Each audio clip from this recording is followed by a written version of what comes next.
Hello guys! Hello! Fire sign Leo are Sagittarius. Welcome dito sa aking channel, Kapalaran 888. Welcome! Alamin natin kung anong messages, vibration, gabay energy para sa inyong lahat. General reading siya, so pwede kang makaresonate. Gamitin mo ang iyong intuition sa panonood. So first card natin dito is Hole in the Soul. And second is Help from Above. So number 27, number 36, 6, 7, 8, 9, and 7, 8, 9. So, it's 99. So, nakikita ko sa'yo dito na near to completion na siya. So, if, for example, for San Leo or Sagittarius, this weekend, meron kang, or few days ago, few months ago, merong parang holes sa puso mo. Like, maraming pain and heartaches. Maraming mga confusion, stagnation or emotional burden, emotional crisis ka na pinagdadaanan. Sinasabi na this weekend may tulong na galing sa universe, galing sa divine, sa Panginoon, na pwedeng makatulong sa iyo na etong nararamdaman mong sakit emotionally, or pwedeng mentally, or pwedeng psychologically, or pwedeng spiritually, or pwedeng financially, ay posibleng ma-resolve mo siya. Okay, so these two cards ay nagsasabi sa inyo na huwag kang masyadong ma-stress, huwag kang masyadong ma-depress, or kung mayroon kang nararamdaman na hindi maganda sa puso mo or sa emotion mo, let it go, let God, let it flow, and huwag mong masyadong kimkimin yung nararamdaman mo, okay? So, nakikita ko siya dito na may mga available protection, or even wala kang nakikita or nararamdaman na tulong galing sa universe, galing sa divine, meron sa mga tao sa paligid mo. So, ask help, diba? Ask help. Maraming tulong ang available dyan sa paligid mo. So, or pwede kang makapag-invoke sa angels, guides, o, diba? So, makikita mo dito, pwedeng maraming tao na willing makipag-partner sa'yo, maging kakampi mo. Nakikita natin dito yung collaboration, partnership and collaboration. So, pwedeng, yun na nga, you are protected, you are guided, you are watched ng mga tao na alam nila na yung talagang nagki-care sa'yo ng yung care talaga siya na totoo. Okay? So, base chakra, nakikita ko sa'yo dito na nakafocus ka this weekend sa base mo. So, ibig sabihin sa foundation mo. So, like family. So, nakikita ko sa'yo dito na makakakuha ka ng kakampi, ng protection, ng assistance, ng help, or anything na magbibigay sa iyo ng comfort sa kapamilya, sa mga taong malalapit sa iyo. Okay? Sorry.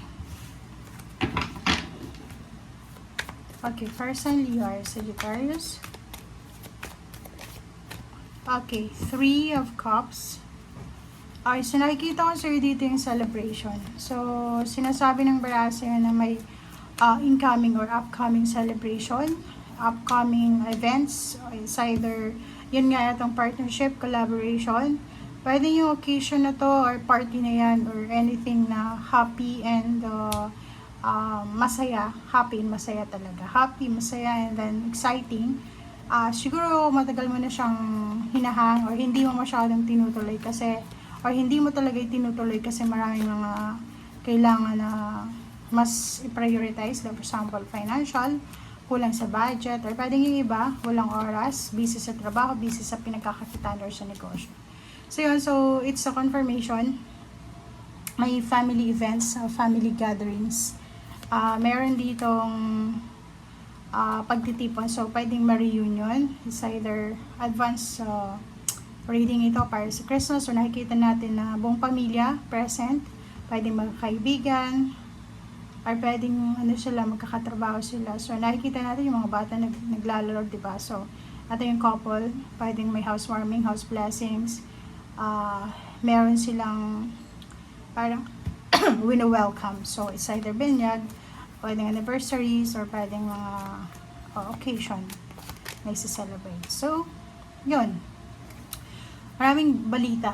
Good news, mabilis. So, may mga invitation. Ang daming invitation dito. Ang daming, magiging sobrang busy ka, like sa messenger mo, or sa email. Nakikita ko siya dito sobrang busy. Ang daming messages na kailangan mong basahin. Nagre-reply ka, nagbabasa ka, parang gano'n. So, busy ka this weekend. And sa source, sinasabi sa'yo ng barahan na sinasabi dyan na may possible na reconciliation, apology accepted, forgiveness, renewal of relationship, closure ng isang relationship, closure ng isang plano sa buhay, and moving on to the next level na. Okay? So, page of cards. So, yun. Pwedeng may mag-offer sa'yo or pwedeng may hihingi ng tawad or may magpapatawad this weekend. So, yung iba naman sa inyo, if may mga kaso kayong involved, nakikita ko sir dito na posibleng makakahinga ka ng malalim ngayon or makakahinga ng maayos. Like yung may mga concern regarding legalities, documents, visas, contract signing, paperworks, legal matters. Sinasabi sir na this weekend, maganda yung weekend na to kasi makakatulog ka ng maayos. So, parang ang balitang ito na matatanggap mo, this one, the 8 of Wands, ay maganda siyang balita. Bakit? Kasi ang balitang yan is ipoprovide niya sa'yo yung right information na kailangan mo sa ngayon. Like, for example, tungkol sa kailangan mo pera, so parang may rason na or parang meron ng answers dun sa need mo ng pera. If ever naman may pinaglalaban kang kaso or pinaglalaban kang karapatan mo, so pabor sa'yo yung justice. So makukuha mo yung fair and just na result or outcome. And magkakaroon ka din ng time para makapagpahinga, meditate, contemplate, or makapag-rest. Okay? So, sa nakikita ko sa'yo dito, maraming rason para maging masaya ka. Maraming rason para mag-celebrate ka ng buhay mo. Everything happens for a reason. Go with the flow. Live life to the fullest. You only live once. Life is short. Yun yung sinasabi sa'yo dito. So, kung ano yung priority mo sa ngayon, dun ka lang muna. And lahat ng pain and heartaches mo, makaka-recover ka niyan sa tamang panahon or sa tamang pagkakataon. Ganun, lahat ng sugat gumagaling. Thank you guys. Bye!